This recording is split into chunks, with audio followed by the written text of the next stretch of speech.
अस्सलाम वालेकुम नाज़रीन, अवामी तनाज़ुर के नए व्लॉग के साथ मैं हूं खालिद भट्टी। आज के इस व्लॉग में हम बात करेंगे कि तहरीक इंसाफ के गिर्द घेरा मज़ीद तंग होता जा रहा है। इसके हवाले से कुछ डेवलपमेंट्स हुई हैं, कल भी डेवलपमेंट्स हुई हैं, पिछले कुछ दिनों में भी डेवलपमेंट्स हो रही हैं और कल DGISPR की प्रेस कॉन्फ्रेंस भी हुई।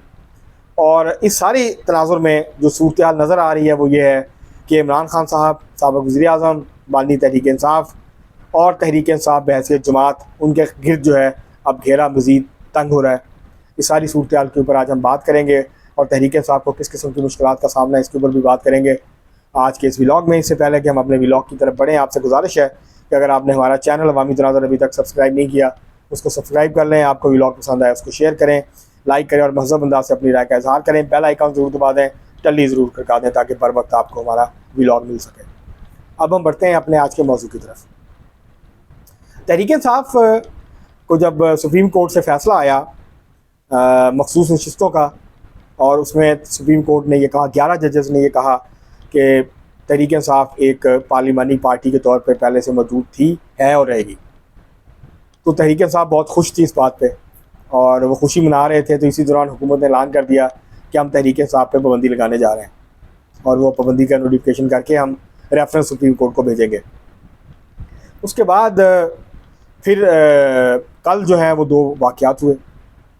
एक तो तहरीक इंसाफ का जो मरकज़ी सेक्रेटेरिएट है इस्लामाबाद में, वहाँ छापा मारा पुलिस और FIA ने, और जो डिजिटल विंग है, सेल है तहरीक इंसाफ का, वहाँ उसका सारा साजो सामान पुलिस ने और FIA ने कब्ज़े में ले लिया। कंप्यूटर्स, लैपटॉप्स, मोबाइल्स, डिवाइसेस, ये वो, और उसके साथ साथ कुछ लोगों को गिरफ़्तार किया गया, जिसमें सबसे नुमायाँ जो हैं वो सेक्रेटरी इत्तलात रऊफ़ हसन है।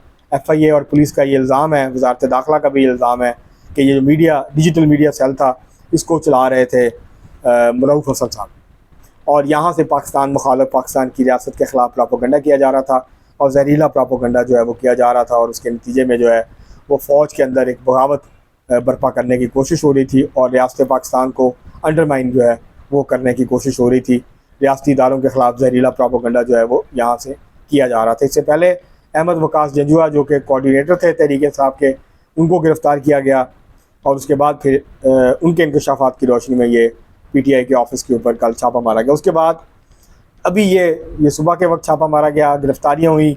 इसके बाद दोपहर को 3 बजे के करीब जो है वो DGISPR लेफ्टिनेंट जनरल जनाब अहमद शरीफ चौधरी साहब ने प्रेस कॉन्फ्रेंस की और उन्होंने ये कहा कि जहाँ उन्होंने अज़्म इस्तेहकाम के हवाले से बात की और कहा कि वो ये ऑपरेशन नहीं है बल्कि ये एक हुमा जहत हिकमत अमली है, एक मुहिम है, एक कैंपेन है, काउंटर टेररिज्म स्ट्रेटजी है। तो इसको इसी तनाज़ुर में देखने की ज़रूरत है। इसको ऑपरेशन रद्दुल फसाद, ज़रबेज़ या राह रास्त जैसे ऑपरेशन जो थे उसके साथ मुमासलत ना दी जाए, उसके साथ इसको नती न किया जाए, उसके साथ कंपेयर ना किया जाए। दूसरी उन्होंने जो बात की वो ये था, एक बंदूक वाक़े के हवाले से भी, और दूसरा उन्होंने ये कहा कि जो बंदूक वाली दहशत गर्दी है इससे तो हम निपट रहे हैं और हम इससे निपट सकते हैं, लेकिन जो मुश्किल हो रही है हमें वो है डिजिटल दहशत गर्दी। ये उनका वाज़ेह तौर पे इशारा था तहरीक इंसाफ के प्रोपेगेंडा के हवाले से, क्योंकि तहरीक इंसाफ जो है वो अब मुकम्मल तौर पर सोशल मीडिया पे शिफ्ट हो चुकी है। उनकी पार्टी ऑर्गेनाइजेशन भी, उन्होंने पूरी इलेक्शन कैंपेन भी जो है वो सोशल मीडिया के ज़रिए की। उनकी प्रेजेंस सबसे ज़्यादा मजबूत है और वो बहुत ज़्यादा उनकी स्ट्रॉन्ग प्रेजेंस है। अगरचे हुकूमत पहले ही से एक्स जो ट्विटर होता था पहले, अब एक्स है वो उसको बंद कर चुकी है। लोग VPN के ज़रिए देखते हैं लेकिन उसकी जो आउटरीच है वो बहुत कम हो चुकी है। इसी तरह से जो सोशल मीडिया है अब उसको भी फायरवॉल नस्ब करके उसकी जो इस तरह का प्रोपेगेंडा है, वीडियोस हैं, व्लॉग्स हैं, पोस्ट्स हैं सोशल मीडिया के ऊपर, उनको भी उनकी जो एक्सेस है, रसाई है, उसको भी महदूद किया जा रहा है।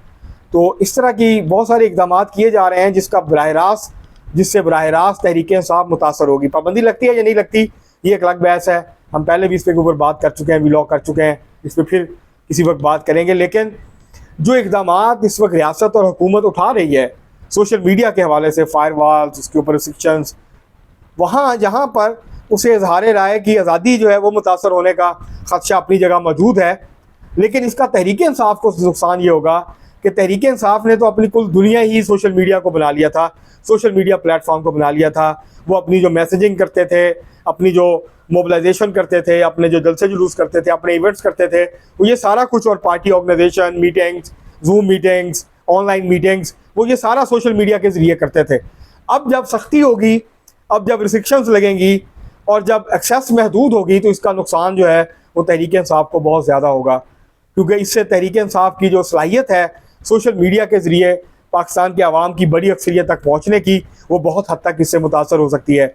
पाबंदी लगती है या नहीं लगती, ये एक अलग इशू है, लेकिन तहरीक इंसाफ के गिर्द कानूनी तौर पर, तहरीक इंसाफ के गिर्द सोशल मीडिया पर पाबंदियाँ लगा के और फायर वॉल्स के ज़रिए से, मुख्तलिफ जो है वो सॉफ्टवेयर्स के ज़रिए से जो रिस्ट्रिक्शंस लग रही हैं और जो उसकी रसाई को महदूद किया जा रहा है, उसका तहरीक इंसाफ के ऊपर बहुत बड़ा इम्पैक्ट आने वाला है आने वाले दिनों में।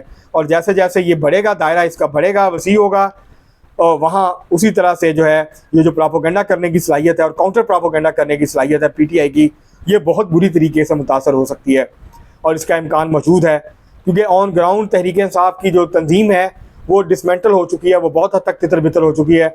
उसके अंदर ये सलाहियत नहीं है कि वो बड़ी मोबिलाइजेशन कर सके। तो वो बहुत हद तक जो अब तक हुआ है तहरीक इंसाफ के साथ, उसके नतीजे में तहरीक इंसाफ की वो सलाहियत बुरी तरह से मुतासर हुई है।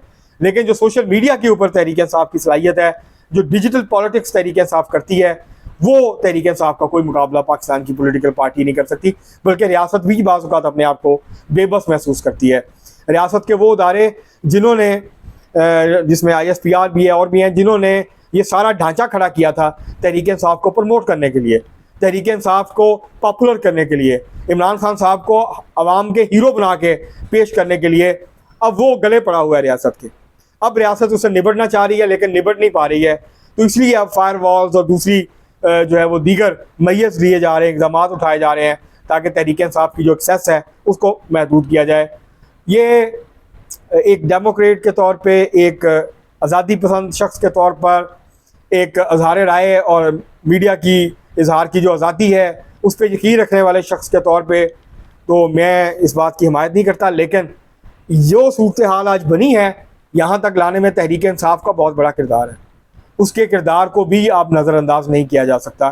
तहरीक इंसाफ अगर इदारों के ख़िलाफ़ जिस तरह का प्रोपेगेंडा करती है, अगर तहरीक इंसाफ थोड़ा सा अपने रवैये के अंदर लचक पैदा करती, तो आज सियासी तौर पर भी आइसोलेट ना होती, और आज जो है वो रियासत की तरफ से जिस किस्म के इक़दाम हो रहे हैं इसका सामना तहरीक इंसाफ को ना करना पड़ता।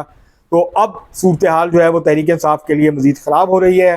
तहरीक इंसाफ के लिए और ज़्यादा मुश्किल लगता है कि वक्त आने वाला है और अब सोशल मीडिया पोस्ट और social media messages, WhatsApp groups, इन तक रसाई के बाद अब रियासत के लिए आसान हो जाएगा, हुकूमत के लिए, तहरीक इंसाफ के उन लोगों को पकड़ना या उनको टारगेट करना जो कि इस किस्म का प्रोपेगेंडा करते हैं पाकिस्तान के अंदर से, पाकिस्तान के बाहर से। तो ये सारी सूरत हाल है। ये तहरीक इंसाफ के लिए कोई बहुत अच्छी सूरत हाल नहीं है। तहरीक इंसाफ में सारे गलत लोग नहीं हैं, तहरीक इंसाफ में सारे ख़राब लोग नहीं हैं, तहरीक इंसाफ में बहुत अच्छे लोग भी हैं, मुहब्बे वतन हैं, हमसे ज़्यादा मुहब्बे वतन हैं, बहुत अच्छे लोग हैं, सियासी लोग भी हैं। लेकिन तहरीक इंसाफ की इस वक्त की जो सियासत है उसने तहरीक इंसाफ को यहाँ पर ला के खड़ा कर दिया है, दोराए पे खड़ी है। तहरीक इंसाफ जहाँ एक तरफ तबाही है, बर्बादी है, मज़ीद सख्ती है, और दूसरी तरफ आसानी पैदा हो सकती है अगर तहरीक इंसाफ अपनी सियासत के अंदर लचक पैदा करे और अपने लिए रास्ता निकाले। अब तक के लिए इतना ही, बहुत शुक्रिया।